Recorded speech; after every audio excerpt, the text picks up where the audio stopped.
Happy Diwali, જય દિવાળી બધાને. ફટાકડા પડવાનું ચાલુ કરી દીધા. જય સ્વામિનારાયણ બધાને. સવારમાં ઉઠીને આપણે દિવાળીના દિવસે મહારાજને કરી દીધા ત્યાર.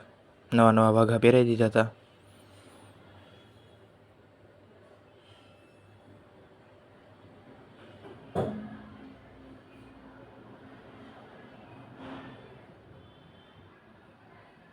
પછી આજે આપણે મંદિરે સેવામાં લખાવી હતી, તો આપણે મંદિરે વહી ગયા હતા. મંદિરે પણ રંગોળી ચાલુ કરી દીધી મસ્ત મસ્ત. પછી આપણે આવી ગયા સભાગૃહમાં આપણા ભાગની સેવા જોવા.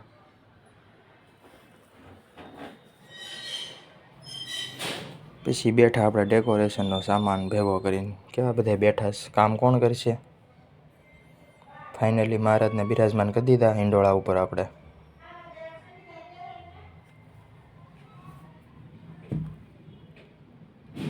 પછી બધા ફટાકડા ફોડવાનું ચાલુ કરતા હતા પોતપોતાની રીતે. એમાં આપણે ભેગો આપણે એક ફોડી દીધો. આની સાથે આપણે પછી ઘરે જઈને ફટાકડા ફોડ્યા અને દિવાળી ઉજવી લીધી.